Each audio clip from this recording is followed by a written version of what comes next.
Em 1855, Walt Whitman escreveu um poema chamado Eu Canto o Corpo Elétrico, que para mim é a chave de compreensão para entender Dr. Stone. Diz assim: este não é apenas um homem, ele é o pai de todos aqueles que também serão pais.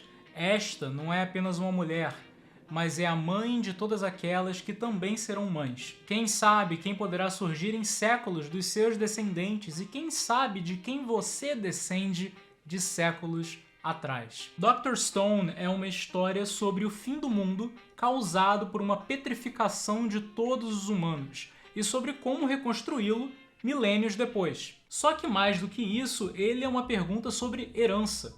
De um lado nós temos Senku Ishigami e do outro Tsukasa Shishio. Esses dois personagens fazem parte da sociedade atual e acordam milhares de anos depois, saindo das suas rochas, num mundo que ficou pela maior parte do tempo sem intervenção humana. Senku acredita que, através do conhecimento humano acumulado pela ciência, ele pode reviver o mundo e fazer a sociedade florescer de novo. Mas Tsukasa acredita que essa é uma nova chance de não cometer os mesmos erros do passado, que ao invés disso, eles precisam rejeitar o avanço científico e se focarem numa pequena sociedade que vive de maneira primitiva, seguindo a ordem do mais forte. Dr. Stone é criticado por alguns por fazer uma fantasia da ciência que é apresentada, em que as coisas não funcionam bem assim, mas eu não acho que esse é o ponto da história de qualquer forma. As invenções do Senku estão ali para criar algum interesse pela ciência e mover a história para frente,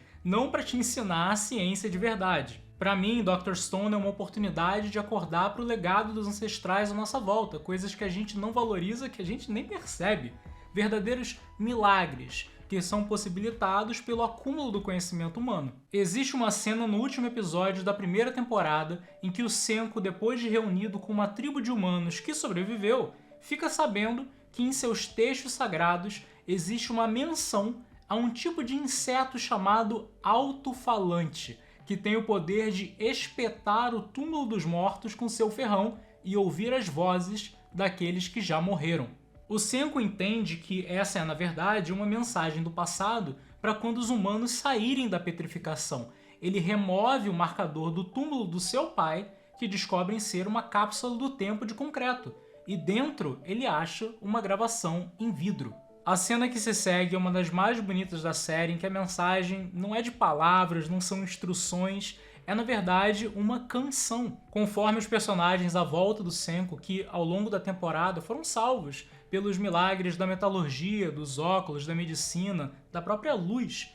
Eles entram em choque e começam a chorar. É só então que realmente cai a ficha do quanto foi perdido e do quanto nós que estamos assistindo essa cena temos hoje. A voz de pessoas de milhares de anos atrás vai além da morte para cantar mais uma vez. Mas essa canção de esperança é também, nesse caso, uma canção de reunificação. Para mim, Dr. Stone é uma história sobre como nós não estamos sozinhos, porque cada coisa que nós usamos no nosso dia a dia é um legado de pessoas que vieram antes de nós. São milagres que convivem com a gente todo dia e que, diferente de Dr. Stone, eles não estão perdidos, eles estão aqui à nossa disposição. Eu nunca me esqueço de uma aula que eu tive na faculdade, de quando uma professora perguntou pra gente se a gente já tinha refletido sobre o fato de que a gente não precisa caçar nem plantar para ter o que comer todo dia. Que provavelmente a maioria de nós nunca precisaria fazer isso. Que a nossa água vem da tubulação, que o nosso banheiro da descarga, que, como vemos em Dr. Stone, a tirania da noite foi vencida pela luz elétrica. Gente, antes da luz elétrica, quando terminava o sol, as pessoas tinham que dormir porque estava escuro, não tinha mais o que fazer. E nós vencemos isso com o milagre da luz.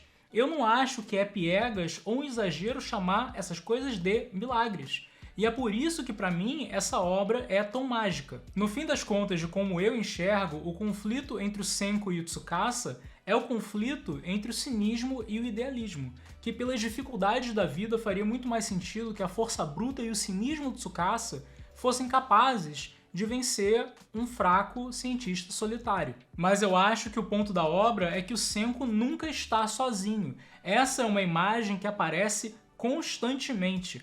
O conhecimento acumulado da humanidade que flui como equações. o legado que é deixado para ele literalmente dentro de um túmulo, de vozes que mesmo mortas ainda falam com o presente. E Dr. Stone tem mesmo momentos bobos, tem ciência que às vezes quase não faz nenhum sentido. Mas se esse é o preço para nos lembrar de que o Senko não está sozinho, mas que ele é, assim como todos nós, o representante atual de um legado interminável daqueles que nos precederam, proporcionando esses tantos milagres à nossa volta, então eu tô mais do que disposto a pagar esse preço de uma ciência que às vezes não faz tanto sentido, contanto que isso me possibilite ouvir essa canção do passado. E afinal, não é por isso que a gente precisa dessas histórias? Para nos lembrar de que o cinismo e a força bruta sempre vão ser o caminho óbvio, mas que nós também podemos ser mais do que isso, através do idealismo, de se imaginar um futuro melhor, e através do intelecto, de como chegar lá.